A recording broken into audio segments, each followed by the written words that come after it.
नमस्कार। कभी सोचा है कि ये जो बड़ी बड़ी भारी मशीनें होती हैं उनमें इतनी ताकत आती कहाँ से है?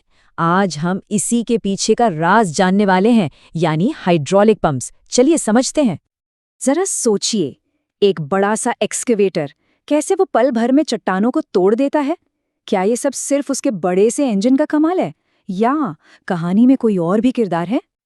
तो जवाब शायद आपको थोड़ा चौंका दे। असली हीरो यहाँ पर इंजन नहीं है, जी नहीं। वो तो बस एक छोटा सा पुर्जा है, हाइड्रोलिक पंप। यही वो चीज है जो इंजन की रॉ पावर को असली काम करने वाली ताकत में बदलता है। इसको ऐसे समझिए, अगर कोई मशीन एक शरीर है ना, तो हाइड्रोलिक पंप उसका दिल है। बिल्कुल उसका दिल, जो ताकत को यानी खून को मशीन के हर हिस्से तक पहुंचाता है। अब एक्सकेवेटर जैसी मशीनों में एक खास तरह का पंप लगता है जिसे कहते हैं एक्सियल पंप। ये क्या करता है? ये तेल को बहुत ही ज्यादा मतलब जबरदस्त प्रेशर पर धकेलता है और इसी प्रेशर से मशीन को वो ताकत मिलती है जिससे वो भारी से भारी काम कर पाती है।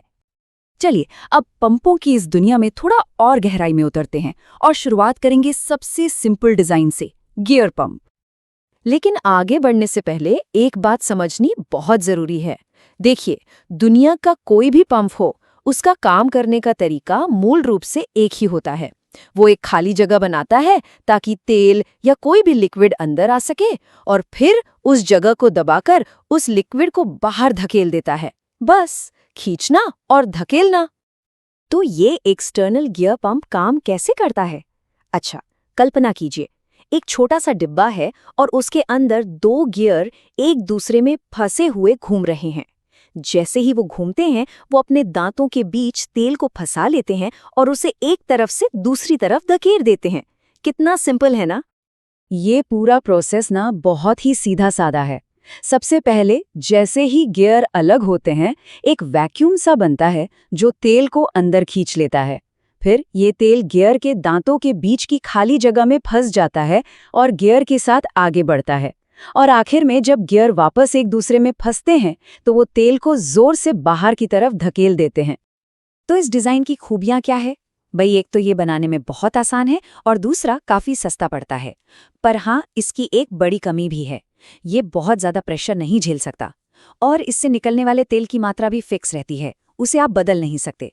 इसीलिए ये अक्सर छोटे मोटे कामों में ही इस्तेमाल होता है। ठीक है, तो गियर पंप तो समझ आ गया। अब चलते हैं डिजाइन के अगले लेवल पर। एक ऐसा पंप जो गियर पंप की कुछ कमियों को दूर करता है, इसका नाम है वेन पंप। इसका काम करने का तरीका ना थोड़ा अलग है। इसमें एक घूमने वाला रोटर होता है जिसपे छोटी छोटी खिसकने वाली पत्तियां लगी होती हैं, जिन्हें हम वेन्स कहते हैं। ये रोटर एक अंडाकार रिंग के अंदर घूमता है और जैसे जैसे ये घूमता है, इन पत्तियों और रिंग के बीच की जगह कभी बढ़ती है, कभी घटती है और बस इसी से तेल अंदर बाहर होता रहता है। अब अगर हम इसकी तुलना गियर पंप से करें, तो वेन पंप में कंपन और शोर दोनों ही बहुत कम होते हैं। एक और अच्छी बात यह है कि थोड़ा बहुत घिस जाने पर भी इसकी एफिशिएंसी ज्यादा कम नहीं होती। शायद इसीलिए गाड़ियों के पावर स्टीयरिंग सिस्टम में अक्सर आपको यही मिलेगा, क्योंकि वहाँ आवाज कम करना जरूरी होता है। लेकिन हाँ, ये भी बहुत ज्यादा प्रेशर के लिए नहीं बना है। लेकिन एक्सकेवेटर जैसी दैत्याकार मशीनों का क्या? उनके लिए तो हमें और भी ज्यादा, कहीं ज्यादा ताकत चाहिए।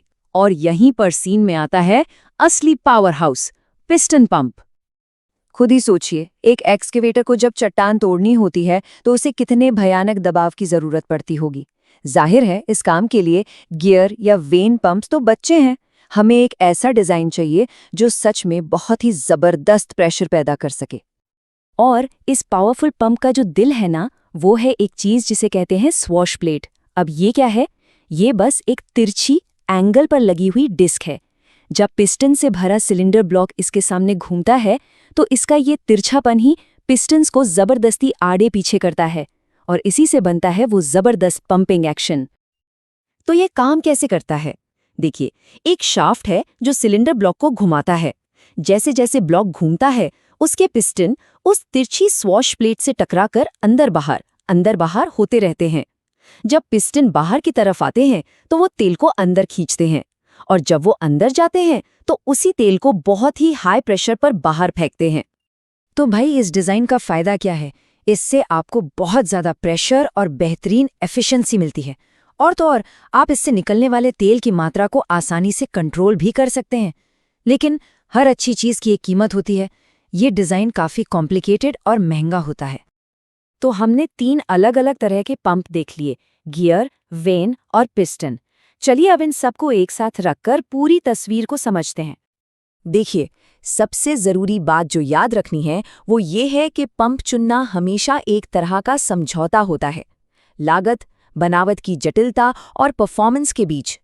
कोई एक पंप सबसे बेस्ट नहीं होता। हर काम के लिए एक सही पंप होता है।